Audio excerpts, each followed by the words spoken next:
Videos شامل کریں گے کہ دیکھیں ہم نے پہلے بھی عرض کیا تھا انسلٹ کا معنی ہی آپ نہیں سمجھے، آپ توہین کا معنی سمجھے۔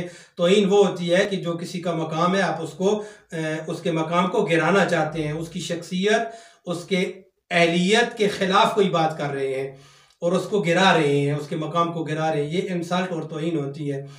تو جن حوالے سے یہ بل پیش کیا گیا آپ دیکھیں، جہاں تک تعلق ہے ڈاکٹر علی کا گروپ ہم نے آپ کی خدمت میں عرض کیا تھا، اور وہاں مفتی فاروق صاحب نے جو حقائق بیان کیے اہل سنت علماء نے، وہ پورے طور پہ مسلمانوں کے لیے، ہر کلمہ گو کے لیے ان کا تعصب کی اینک کو اور ہر قسم کے تعصبات کو دور کر کے ایک دفعہ بالکل نیوٹرل ہو کر ان کا سننا بہت ضروری ہے۔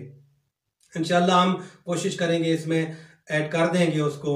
اس کے دو حصے ہیں، ایک حصے میں ڈاکٹر صاحب نے اور مفتی فاروق صاحب نے قرآن سے استدلال کیا اپنا، اور قرآنی آیات سے یہ ثابت کیا کہ خلیفہ اول نے جو یہ حدیث پیش کی تھی، نحن معاشر الانبیاء لا نورث ولا نورث ما ترکنا صدقۃ، کہ انبیاء کہتے ہیں ہم کسی کے وارث نہیں ہوتے، ہمارا بھی کوئی وارث نہیں ہوتا، ہم جو کچھ چھوڑ کے جاتے ہیں وہ صدقہ ہوتا ہے۔ تو انہوں نے ان تینوں پوائنٹوں کو اس میں قرآن کے نقطہ نظر سے جعلی قرار دیا، اور کہا کہ یہ اپنی طرف سے حدیث بنائی گئی تھی، اور کہا یہ قرآن کے ساتھ یہ تینوں باتیں ٹکراتی ہیں، اور انہوں نے ثابت کیا قرآنی آیات سے۔ مفتی فاروق صاحب نے اہل سنت والجماعت کے ہیں، اور انہوں نے کہا کہ ہم حقیقت بیان کی ہے انہوں نے۔ اب جب ایک اہل سنت مفتی یہ حقائق بیان کرے تو میرے خیال میں ہمارے اہل سنت بھائیوں کے لیے اس کو حجت ہونا چاہیے، اس کو دلیل ہونا چاہیے، اس کی اتھینٹیکیشن ہونی چاہیے، اس کو یہ اتھارٹی اور جواز تھا ان نے پیش کیا، اور اپنی محفل میں پیش کیا۔ باقی دوسرے علماء بھی اہل سنت ہی بیٹھے ہوئے تھے سارے، جن کے درمیان یہ گفتگو ہوئی، اور میں یہاں اشارہ کرنا چاہوں گا وہ گفتگو پورے طور پہ میڈیا پہ نہیں لائی گئی، آپ کو پتہ ہونا چاہیے۔ وہ ایک بڑی تفصیلی گفتگو ہے جس میں سے صرف ایک کلپ یہ لیک ہوا ہے، اور آپ دیکھ لیں وہاں پر انہوں نے واضح بیان کیا ہے، ایک قرآنی نقطہ نظر سے بیان کیا ہے اس حدیث کو جو خلیفہ اول نے جناب فاطمہ کے سامنے پیش کی تھی کہ آپ کا کوئی حق نہیں ہے، انبیاء جو ہوتے ہیں ان کا وارث کوئی نہیں ہوتا، وہ کسی کے وارث نہیں ہوتے، وہ جو کچھ چھوڑ کے جاتے ہیں وہ صدقہ ہوتا رہتا ہے، صدقہ ہوتا ہے۔ ایک تو یہ اس کو قرآنی نقطہ نظر سے رد کیا، پھر اس کو تاریخی حقائق سے بھی رد کیا، اور ہم انشاءاللہ شامل کریں گے۔ ہر دو لحاظ سے انہوں نے رد کیا اس بات کو، پس پتہ چل گیا کہ یہ حق جناب فاطمہ سلام اللہ علیہ کا تھا، اہل سنت کے ہاں بھی ان کا حق ہے، اور جتنے بھی دانشور اور جتنے بھی سکالر اور جتنے بھی منصف مزاج علماء ہیں، چاہے وہ اہل تشیع کے ہوں چاہے اہل تسنن کے ہوں، سب نے مانا ہے کہ یہ حق جناب فاطمہ سلام اللہ علیہ کا تھا، اور خلیفہ اول نے جو روش اختیار کی ہے وہ غیر اسلامی روش تھی، دینی روش نہیں تھی، دین کے مطابق وہ فیصلہ نہیں تھا، بلکہ وہ کسی اور غرض اور کسی بیک گراؤنڈ کے تحت وہ بات کی گئی اور وہ فیصلہ کیا گیا۔ Topic at hand, and inshallah we will hear and benefit from many of our thoughts and ideas and insights, inshallah. So if I can just get a sense of people who wanted to contribute. I had been, Sheikh Arif, I'll ask for your apology, because in the last gathering I very much wanted to hear Mufti Farouk speak, but he refused, actually. And today he has kindly gestured towards me that he's ready. So he has to do qadha from last time.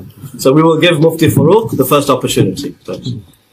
بسم اللہ الرحمن الرحیم، الحمدللہ رب العالمین، والصلاة والسلام علی اشرف الانبیاء والمرسلین سیدنا و مولانا محمد وعلی آلہ الطیبین الطاہرین المطہرین والصحابۃ المنتجبین ومن تبعہم بإحسان الی یوم الدین۔ شیخ عارف کریں گے؟ ہاں Sheikh Arif, would you like to come? Will it be easier? Mufti Saab is going to speak in Urdu, but we will translate, inshallah. فدق کا جو قضیہ ہے یہ تاریخ کا نہیں ہے، یہ پیغمبر کی جائیداد اور نبی اکرم کی بیٹی اور پہلے خلیفہ کے درمیان ایک قضیہ ہے، اور ہمارے لیے رہنما کتاب جو ہے وہ کتاب اللہ ہے، نہ نہج البلاغہ ہے، نہ بخاری ہے، اور نہ اصول کافی ہے۔ بنیاد جو ہے وہ قرآن ہے۔ تو ہم نے یہ دیکھنا ہے کہ اس مسئلے پر قرآن ہماری رہنمائی کیا کرتا ہے۔ یہاں شیعہ اور سنی کے درمیان یہ معاملہ چلتا ہے کہ سنی یہ کہتے ہیں کہ رسول اللہ کی تو یہ پراپرٹی تھی ہی نہیں، یہ تو مال فے تھا، تو جب رسول اللہ کی ملکیت ثابت نہیں تو وراثت کہاں سے آ گئی؟ اور بقول شیعہ کہ اگر انہوں نے ہبہ کیا ہے اپنی بیٹی کو تو وہ اس مال کے مالک نہیں تھے، تو ہبہ کیسے کر لیا ہے؟ تو قرآن جو شیخ رجانی نے اور شیخ عبدالحمید قصوری نے جو آیت پیش کی ہے سورہ الحشر کی، اسی کے اندر رسول اللہ کی ملکیت ثابت ہے۔ ما افاء اللہ علی رسولی منہم فما اوجفتم علیہ من خیل ولا رکاب ولکن اللہ یسلط رسلہ علی من یشاء۔ میرا پوائنٹ یہ ہے، یسلط رسلہ، تسلط کیا ہے؟ علماء بیٹھے ہیں وہ کریں گے، علماء بیٹھے ہیں وہ جانتے ہیں کہ تسلط کیا چیز ہوتی ہے۔ تو یہ تسلط کا جو لفظ ہے یہ پیغمبر کی ملکیت کو ظاہر کر رہا ہے۔ ایک یہ پہلا پوائنٹ ہے۔ دوسرا یہ ہے کہ کیا نبی کی وراثت ہوتی ہے یا نہیں؟ یوصیکم اللہ فی اولادکم للذکر مثل حظ الانثیین، سورہ نساء کے اندر اللہ رب العالمین نے یہ بتا دیا ہے کہ تمام امت کی، تمام مسلمانوں کی وراثت ہے، اور اس کے اندر وَلِكُلٍّ جَعَلْنَا مَوَالِيَ مِمَّا تَرَكَ الْوَالِدَانِ وَالْأَقْرَبُونَ۔ وَلِكُلٍّ، یہاں وَلِكُلٍّ کا جو لفظ ہے یہ میرا پوائنٹ ہے کہ ہر ایک کے لیے ہم نے وراثت مقرر کی ہے، وراثت کا قانون ہم نے طے کر دیا ہے۔ اب یہ چاہیے کہ رسول اللہ کی اگر وراثت نہیں ہے وہ اس وَلِكُلٍّ جَعَلْنَا کے اندر شامل نہیں ہے، کہ ایسی ہونی چاہیے کہ جس کے اندر رسول اللہ کو مستثنا کیا گیا ہو، کہ ساری امت کی وراثت تو چلے گی قرآن کے اس قانون کے مطابق، لیکن پیغمبر کی وراثت نہیں ہوگی، اس کی نہیں چلے گی۔ تو لہذا قرآن کریم کے خلاف ہے یہ چیز کہ رسول اللہ کی وراثت نہیں تھی، اور قرآن نے ان کو یہاں سے خارج نہیں کیا۔ اب حضرت ابو بکر رضی اللہ عنہ نے حضرت فاطمہ کے کلیم کو رد کرنے کے لیے جو روایت پیش کی، بخاری میں بھی ہے، مسلم میں بھی ہے، دوسری تمام شیعہ کتابوں میں بھی ہے اور سنی کتابوں میں بھی، اس کے اندر 3 پوائنٹ ہیں۔ ابھی دونوں علماء نے، دونوں اسکالرز نے وہ حدیث پیش کی ہے، میں اس کی تفصیل میں نہیں جاؤں گا، وقت کم ہے۔ اس کے 3 اجزاء ہیں۔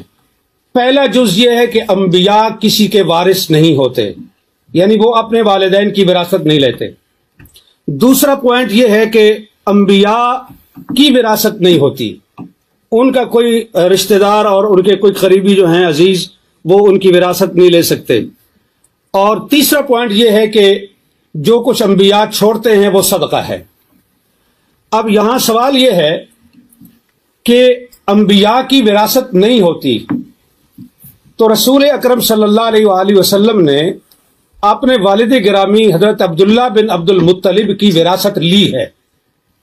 اس میں 3 چیزیں تھیں۔ ایک وہ ان کا مقام تھا جو ان کا آبائی مقام تھا، دوسرا ام ایمن جو لونڈی تھی، اور تیسری چیز جو ہے وہ تلواریں اور اونٹنی تھی۔ بعض کہتے ہیں ایک سے زیادہ اونٹ تھے، بعض کہتے ہیں ایک تھے، چلو ایک ہی صحیح، ہم ایک ہی پر اتفاق کرتے ہیں۔ تو یہ وراثت تھی رسول اللہ کے والد کی۔ رسول اللہ نے یہ وراثت اپنے والد سے لے لی، تو یہ کیسے وہ کہہ سکتے ہیں کہ انبیاء وراثت نہیں لیتے؟ آپ بچپن میں وراثت لے چکے اور نبوت ملنے کے بعد آپ نے کہا ہم کسی کے وارث نہیں ہوتے۔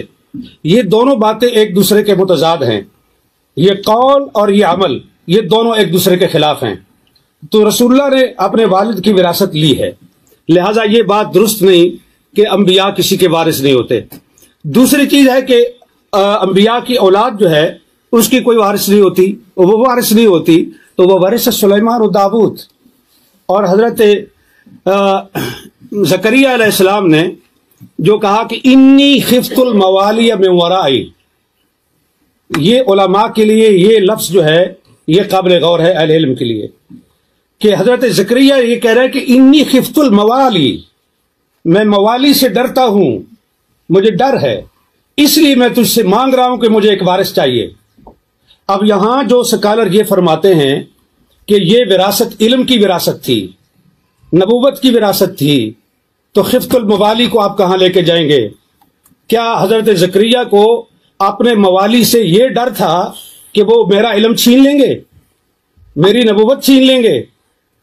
انہیں ڈر اس چیز کا تھا کہ جو میری پراپرٹی ہے اور جو میری جائیداد ہے، میرے بعد میرے موالی اس پہ قابض ہو جائیں گے، اور اسی لیے انہوں نے اس پہ قابض ہو جائیں گے، اور اسی لیے انہوں نے یرثنی و یرث من آل یعقوب یہ انہوں نے مانگا۔ اور اسی چیز کو حضرت فاطمہ نے حضرت ابو بکر کے سامنے یہ پیش، وہ صحیح معنوں میں موالی تھے، ہماری پنجابی زبان میں موالی کہتے ہیں، موالی لوگ۔ مفتی صاحب ذرا سے اگر خلاصہ کر سکے۔ جی بالکل خلاصہ کر۔ پچھلی ساری کتاب تو گزارش یہ ہے کہ یہ ہے قرآن، اور یہ کہہ رہے ہیں ڈاکٹر علی کے وقت نہیں ہے تو میں اس کو مختصر کرتا ہوں، صرف تاریخی لحاظ سے ایک چیز پیش کر کے کہ حضرت ابو بکر اور حضرت عمر کے دور میں گورنمنٹ کے قبضے میں رہا فدق۔ حضرت عثمان نے سارا مروان کو بخش دیا۔ اگر مسلمانوں کی پراپرٹی تھی تو تیسرے خلیفہ کو یہ حق کس طرح تھا کہ وہ مروان بن الحکم کو سارا دے دے؟ پھر حضرت عثمان کے بعد امیر شام معاویہ بن ابی سفیان کا دور آیا، انہوں نے حضرت عثمان کے بیٹے اور حضرت اس کو مروان کو اور اپنے بیٹے کو، ان تین کے درمیان فدق کو تقسیم کیا جناب معاویہ بن ابی سفیان نے۔ عمر بن عبدالعزیز آئے، انہوں نے یہ، اور پھر مروان نے یہ جائیداد وراثت کے طور پر اس کی اولاد کو پہنچی، عبدالعزیز بن مروان کو، اور اس کے ذریعے سے حضرت عمر بن عبدالعزیز تک پہنچی۔ عمر بن عبدالعزیز نے سارا فدق جو ہے وہ اولاد فاطمہ کو واپس کیا، یہ کہہ کر کے کہ یہ ان کا حق ہے، ان کے ساتھ زیادتی ہوئی ہے۔ اب سوال یہ ہے کہ فیصلہ حضرت ابو بکر کا درست تھا، فیصلہ حضرت عثمان کا درست تھا، فیصلہ عمر بن عبدالعزیز کا درست تھا، اور اس کے بعد کی تاریخ انہوں نے بتا دی، یہ مامون الرشید تک پہنچتا ہے، اور مامون کے بعد پھر حکومت کے قبضے میں آیا، اور پھر آج تک بنو فاطمہ کو وہ واپس نہیں مل سکا۔ تو یہاں میرا پوائنٹ یہ ہے کہ یہ جو حدیث پیش کی جاتی ہے یہ قرآن کے خلاف ہے۔ اہل سنت کے محدثین کے اصول کے مطابق قرآن پر پیش کرو، درایت پر پیش کرو، اگر اس لحاظ سے روایت ٹھیک ہے تو قبول کی جائے گی، ورنہ اس کو رد کیا جائے گا۔ بخاری کے اندر روایت آنے کا یہ مطلب نہیں ہے کہ ہم اس کو آنکھیں بند کر کے قبول کر لیں، یہ روایت قرآن کے شریعت خلاف ہے۔ بسم اللہ الرحمن الرحیم۔